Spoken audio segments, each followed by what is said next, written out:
For cricket fans, it is that time of the year again. Alarms will be set for early morning. Nerves will make even sleeping a little bit difficult. The thrill of watching lush green outfields and birds flying around. Test cricket down under is one of the most satisfying things to watch, but perhaps even terrifying at times if you're on the wrong side of the results. So what will it be for India this time in the border Gavaskar Trophy is what we'll be discussing today. Welcome to the latest episode of Game Time. This is me, Vinayakk, and joining me today is Amit, Kamath, and our soon-to-be man on the ground, Sriram Veera, who will be bringing all the updates from Australia during the 5 tests that start next week, November 22nd in Perth, and go all the way till the New Year, where Sydney will host the 5th and final test. Veerabhai, we'll start with you. How excited are you? How nervous are you? How terrified are you?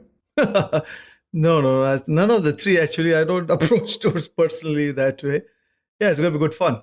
Good fun if India start well? Well, it will add to the fun if India start well, of course, because the series will be much more fun. But generally any cricket series in Australia is good fun. Even the 2012, which was probably a disaster in terms of the Indian fan, I personally enjoyed. Amit, bringing you in. Veera, there's something about the Australia series, jahan pe everything, like even little things suddenly assume massive proportions, like gigantic proportions. Like you see, Australian newspapers are suddenly focusing on Kohli. Their headline writers are brushing up their Punjabi skills and Hindi skills. Daily Telegraph called this a Yugo ki ladai. I mean, itna hype to hum bhi nahi kar rahe shayad yaar. Yeah, they started pretty early. I mean, this is okay. This is just a 2 days back thing. But they started pretty early. In fact, by they, I don't even mean the media. I mean the Australian players. They started talking about BGT a couple of months back, way before India were playing Bangladesh. The Indian players have been pretty quiet this time. I remember from Pat Cummins to Marnus to lots of other players started talking about the BGT. Pat Cummins talked about how this time, he didn't use the word revenge, of course, but the time has come to set right the 2 losses. But Indian players, have been pretty quiet about this on the other side. And this is much before all the problems started to surface, to be fair to them. So even when you were playing in Bangladesh or before anybody thought India team was going to lose to New Zealand, they were being pretty quiet. But so that the noise to silence ratio has been high on one side this time, Yeah, before we get to the problems on the field itself, there are also other things happening. Like we don't know about the availability of Rohit Sharma, how many tests he's going to miss, whether he's going to miss a test. We are recording this on a Saturday. So today we had a breaking news from our correspondent Devin Bhai, who said that, Shubman Gill is definitely missing the first test. There are concerns about, Virat's form maybe. We don't know whether Shami is going to play, whether he's going to fly there. And we see definitely that I think the former Australian cricketers are kind of ganging up on Gautam Gambhir. So off the field also plenty of chatter, I think, going around. Veerabhai? Yeah, the former cricketers, that too, I think it happens every time. And this time the Indian head coach also had a word, although not against any Australian player or coach, but against Ricky Ponting. So I guess that usually plays out both ways. But this time it's been rather high on one side. Australian media usually does that. Any English fan would know this for sure, would have been taken this for granted. Like when Kevin Peterson and England went once there, huge tabloid, and across Australia, they said the ego has landed. So they always do stuff like that, not only in the KP era, even in the 90s when they were pummeling English rather easily, but they would always use it. That history is different. It's interesting in the last few years, especially after India won the last 2 test matches, last 2 test series there, the noise is even more. But it's not always slamming, as you said about the newspaper coverage. The media has been relatively hyping up and relatively trying to build an excitement, while the former cricketers are doing what they do usually. I think what's also been interesting is to see that, like you mentioned, right, the intensity has been built up from the Australian side. Right. I think it's fair to say that they probably have a lot more riding on this series. I know both the teams are still in contention for the World Test Championships and all that. That is a bigger picture narrative.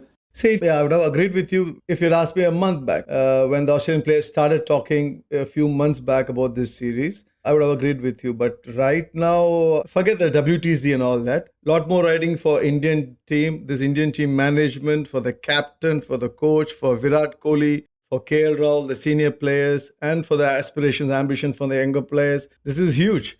this series right now as it stands because of all the recent problems Indian team has had.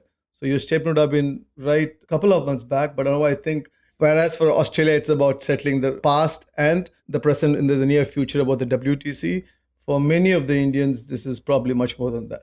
Sure. I actually meant that, for a proud cricketing country like Australia who simply hate losing across the board, not just cricket, having not won their last 2 home test series against India I'm sure it's one of the most bitter pills to swallow for all these guys like Cummins, Hazelwood and all that. No, it is. That's why I think they've started talking. And that's why I said, yes, I would have agreed to you. It would have been much more. But in the recent time, the stakes are far higher for as much, if not more, for some of the Indians. This could be make or break. Careers could be broken.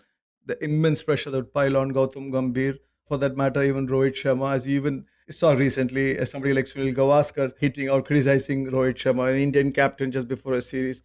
The stakes are pretty high on this side. Yeah, fair enough. Amit, looking forward to early morning live vlogs? I mean, thankfully, there are a couple of games which are also starting at 7, so it's not that bad. Thankfully, we don't have to wake up at 5 so far. But yeah, I mean... Well, the last series we all covered early, the last 2, the pandemic space series, we didn't send a journalist. We used to be up in the early morning with the first innings report. Anyway, carry on. Yeah, but I think कुछ series के लिए I think it बनता है. If this was like I don't know, कोई random country का series होता है तो it would have still been like, it must have felt like a chore. But India, Australia, there is always a bite. ये मतलब I don't want to hype the Daily Telegraph headline, but yeah, of course, युगों की लड़ाई है तो थोड़ा इतना तो बनता है I guess. Yeah. But that's one of the favorite things for me as well. Vinayakk, very excited to know from you. You mentioned fears and पता नहीं क्या. Like, just care to elaborate about that? What are these fears that you talk about? I think for me, growing up, like India's tour of Australia was one with scars that lasted very long. You wake up early in the morning, you see Sachin Tendulkar duck to a bouncer and get it on the head and given out LPW. All those memories are tough to forget. Yeah, but there have been some good. I genuinely, like Veerabhai mentioned early on, I think going to Australia has always been exciting at the start, at least before things sometimes get to stretch along as they start losing and all that. By the end, you're waiting for it to be over sometimes. But largely, at least, last tours have been absolutely fantastic cricket. I think that's kind of why, I think the hype for this rivalry, what the hashtag says is the toughest rivalry and all that. I think the fact that India went there and competed and won 2 series in different circumstances, I think just adds heft to that, right? You can't really underbuild it, if there is a word like that, because it is deserving of the hype because of the cricket that we have seen in the last. Even when Australia toured India, it's always been kind of competitive, right? It's not like one-sided affairs that we've seen in the past. So I think that definitely adds to the whole sentiment. And me, I'm a late sleeper by default. My nights are quite late, but if there is one thing that makes waking up early exciting, like at 5 a.m. and all that, it's probably Test cricket down under. That's definitely been the case over the years. The fear is, of course, if it starts badly for India, I think it could. And this is the first time, I think, since 92 or something that they're playing 5 tests. It's usually a 4-test series and it's 5 tests. And like Veerabhai and I were discussing recently, it's more than 55 days and, it's going well into the new year. So in case India don't start well, it could feel long for them and for us. It could all feel a little drawn out and that way. That is a fear. Before we come to, what you're looking forward to while being on the ground, just wanted to ask, from a cricket perspective, because India does not play Pakistan in test series anymore, like bilaterals to hote nahi hai, but is India versus Australia at least a top 3 rivalry at the moment in cricket? Or I don't know, maybe even top 2? After the Ashes, maybe? Yeah, perhaps the top 2, yeah. I always liked India, South Africa, but unfortunately, as Henry Klaasen also recently mourned, they don't get to play much, just 2 tests and stuff. But all the series in South Africa, even India didn't win even the last time. So it's not as if India have been doing well. But that apart, but that's not a top-notch cricketing rivalry for several reasons. But India, Australia, especially as Vinayakk said, after the last 2 times India has gone and won there, it's even more than the Ashes in the terms of cricketing rivalry for the neutrals, because not many expect England to go and defeat Australia, and definitely not twice in a row, which India has. So that sort of racks it up. Of course, Ashes history is huge, and I have memories of following it in radio, just because it was England, Australia. So that's nothing to take away. But so these 2 will be really, really top. Unfortunately, some of the other, like South Africa, as I said, have gone down. Pakistan, India don't play. And so it's a bit of a lull in the cricketing fraternity, in the cricketing world. Otherwise, apart from these three countries, to an extent, yeah. And just before I hand off to Vinayakk, Veerabhai, what are you looking forward to the most while being on the ground covering the whole series? Well, I hope the Australian beer is better this time. Last time it wasn't too good. So yeah, that would be the one thing.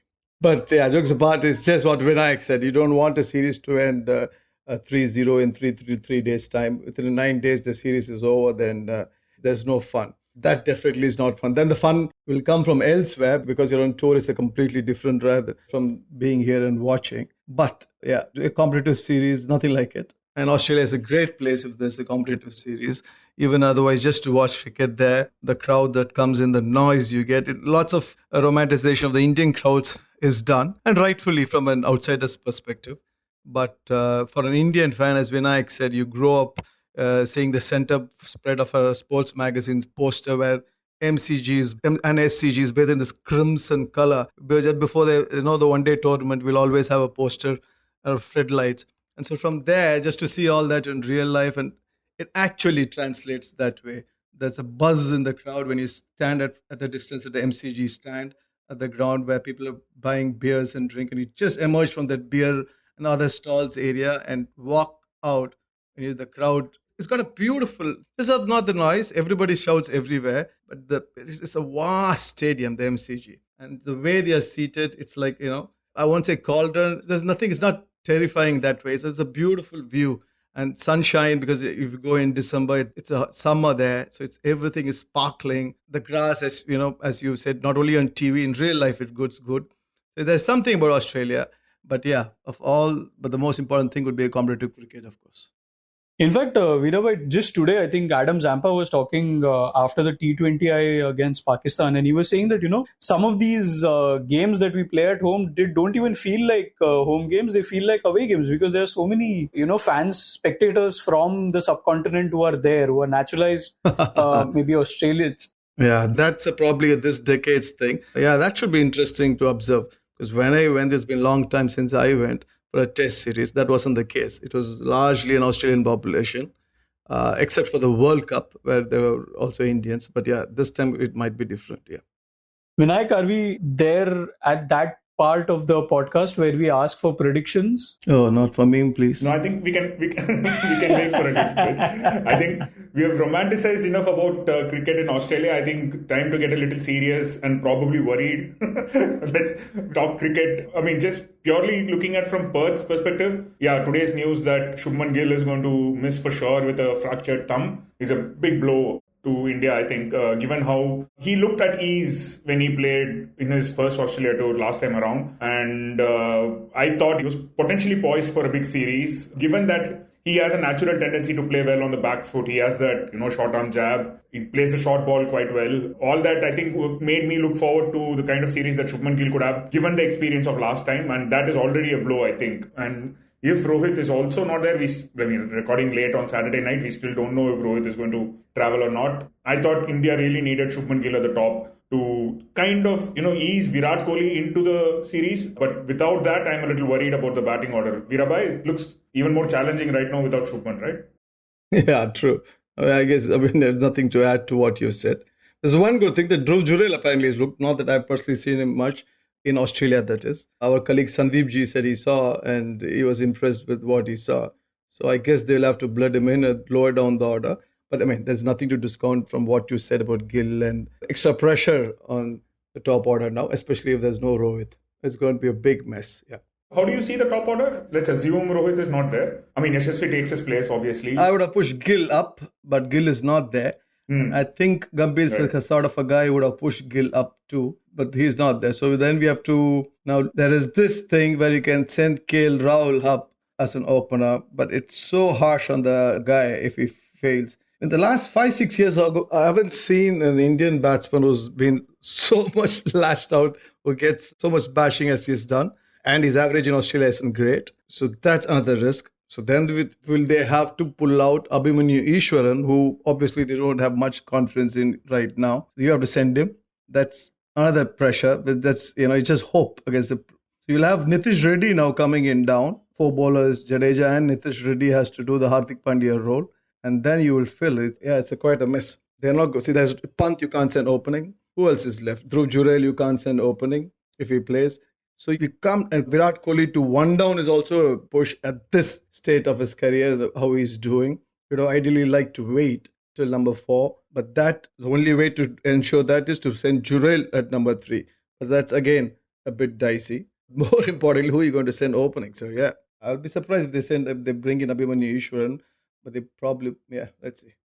Yeah, Sarfaraz at number 3 is also, I think, too big a risk. Virat did play number 3. He put up his hand to play number 3 in Bangalore when Gill missed out that match due to, I think, neck spasm or... Yeah, I think he will probably still put up his hand even in Australia, to be fair to him. But yeah, and he might have to play. If you're going to send somebody, KL Rahul is opening, and Virat will have to go. It's better Virat than how he probably sees it than Sarfaraz or Jurel or whoever is it. It won't be, easy on them. Especially with what we've been told about Perth's pitch, expected to be the old Waka sort of pacey, bouncy pitch to expect. I don't know. Okay, that they said in 2018 also. The same Optus. This is not Waka. This is Optus. I was there. I was not there. I was covering the match. This is 2018, that is. Yeah. Virat Kohli hit, 140, 139, aisa kuch. Right. He has been to Perth twice. Both the times he's done well. So that we have to wait and watch. Of course, it could be pacey and bouncy. Let's see. Amit, the bowling side, it's Bumrah and then Hope. I guess it looks like right now with a pace attack especially.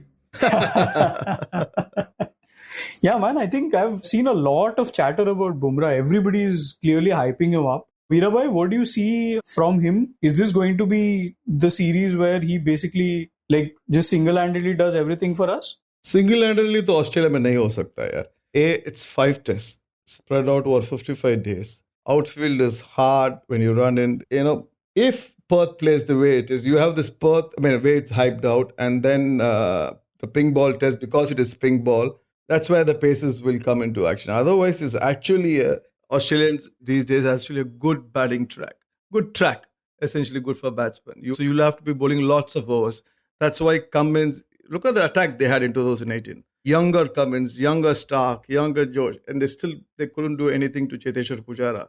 Right? They kept bowling and bowling for hours. You need to have that kind of energy. Same thing happened in 2021. It's not a fast bowling paradise. It used to be before when Zinkrim, McDermott came, or even before that Dennis Lilly came and stuff.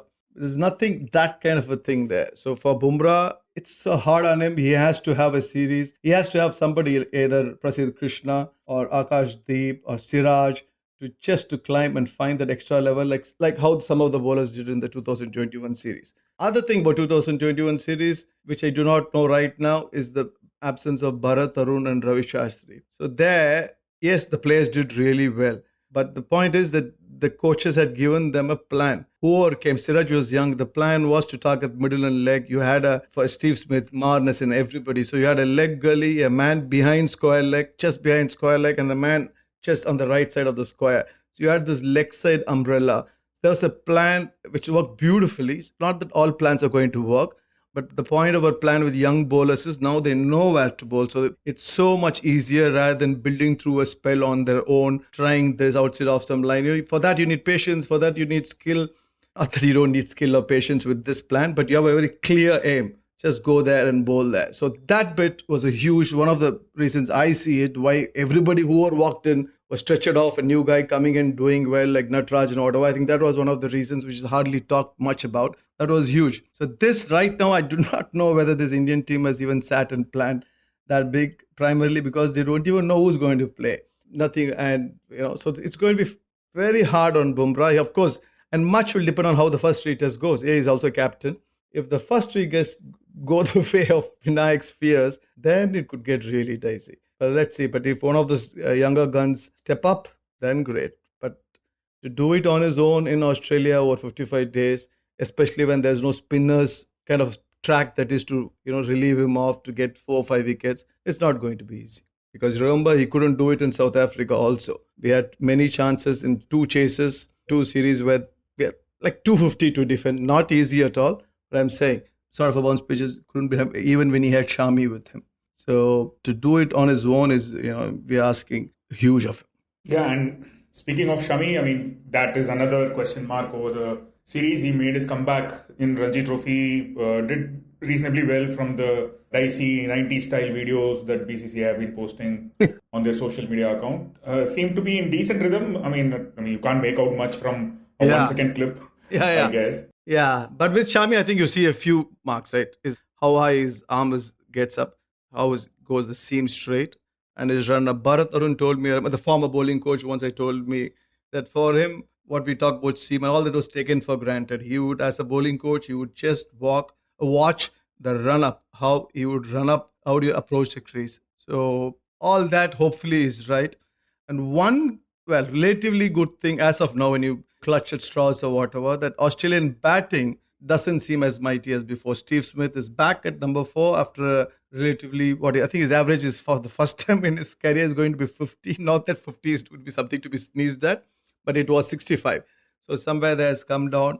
Manas, you could go either way. They have a new opener in, Travis Head's test form is a bit, nothing has gone down, but a little bit there. Mitch Marsh and everything is there. So if you get a good gang of bowlers, if you had Shami and Bumrah and Siraj in form, like last time or whatever, I would have said we are not looking at 450. You're looking at 325, 330 from Australia, something like that. I'm just throwing figures off my head. India could also have fought more. So that bit is there. But if Shami is not there, then the Australian batsmen also get more confident and they get away apart from Bumrah. So it's so mighty important that the other second and the third seamer, not just come and fill overs, have to really step up.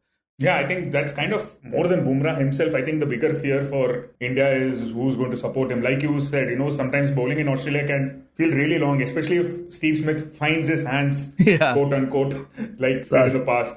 If he finds his hands, then you could be chasing leather for a long time, and that's not a pleasant feeling. Yeah, and especially last time his hands were handcuffed by Ashwin, who's probably not even going to play. You're not going to even see him till the third or fourth test. So which means most of the work have to be done by the seamers. Yeah, it's going to be tough.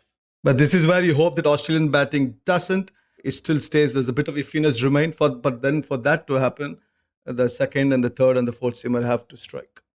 Amit, anything else that you're looking forward to in particular? Well, I hope Veerabhai finds the beer that he's looking for and your fears are unfounded. My dark beer. UK, England beer is way better, Aziz. You got to better up. You got to improve. For all that beer chugging image we have, not the stereotype of them throwing the beers. They do drink the beer. But seriously. And I think, in general, I think, like you said, the first 2 tests are, kind of Indian timings almost. The first one is starting at 8 a.m. and the Perth is 8 a.m. and then the day-night test is 9:30 a.m. So not much changes for the first 2 tests. But after that we have our early mornings from Brisbane to Melbourne to Sydney. Yeah, that's going to be tricky. So for now, I think waking up early is not a big issue. But I think the excitement is going to build all through this week, especially closer to the test match. From an Indian perspective, there's so many questions to be answered. I'm not even sure if we'll get answers to much of it before the toss happens at the Optus Stadium. We'll know if Rohit is there or not. Hopefully in the next few days there is some clarity on that. They can't release on 22nd morning who's the captain. We'll probably know a bit before that, whether Rohit has flown to Australia or not. More questions though, apart from even whether Rohit plays, there are other questions to be answered. Just form-wise, so much up in the air. I think Siraj manages to bowl a little bit like, how he bowled in Gabba, especially the last time around. If find that version of Siraj, I think Bumrah will probably be the happiest man on the earth. Because this is a crazy turnout. Vinayakk, 4 months before, Indian bowling, when Shami was assumed to come back because his recovery was well planned. Siraj hadn't gone off boil by then. You were looking at an Indian attack in a very, very superior form. Aussie batting a bit iffy. They do not know who the opener is. They're pushing Steve Smith number 2 down back to try to see whether he recovers. Manas could be T. They lost Cameron Green. There's lots of vulnerability in that rank. And then they have, as good as the bowlers are, Australian bowlers are, they're older than the Indian counterpart. They have been playing for 3 series. I'm just saying about the Indian series, that is, Indian tours. So they are, on the tail end, a couple of them. It seemed a completely different series. And then all the recent fall, just changed it. That's why I guess at least I am old and still we watch this game because of all this. Yeah, that uncertainty. I completely agree. A month back, it would have sounded crazy to say India potentially facing a whitewash.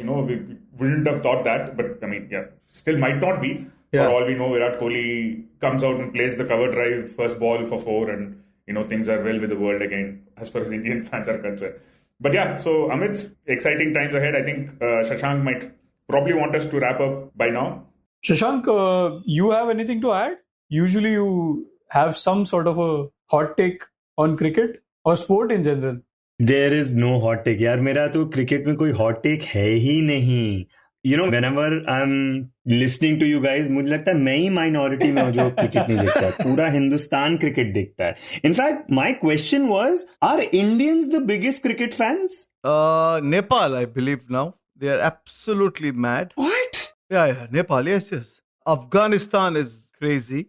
Bangladesh, they get lots of bad press, but the cricket, the fans are absolutely crazy. I would assume Pakistan are, but there is so much, has happened there, which has affected them. Home test taken away before came. But yeah, Nepal probably would be the craziest fans. Wait, what makes you say that? Even if you see the domestic cricket photos and videos, it's full, it's packed.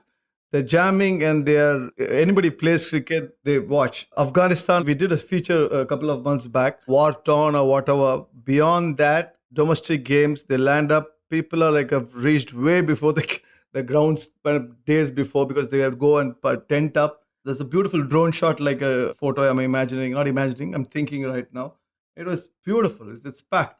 And this is not in a place where you catch a train or a plane to go. Okay, it's in remote places. Not that Indian fan is not crazy. I'm not saying that. But I'm saying since you asked right now, probably these countries, Nepal, Indian fans are now more recognized because there are lots of Indians everywhere. There are lots more Indians traveling for matches, which was not the case 10 years back. The money is increased. I went to the World Cup. I went 2019 England just to see UFC Army coming here and there and stuff like that. But there are truckloads of tourist buses full of Indians going across the network England, and many of them were not living in UK.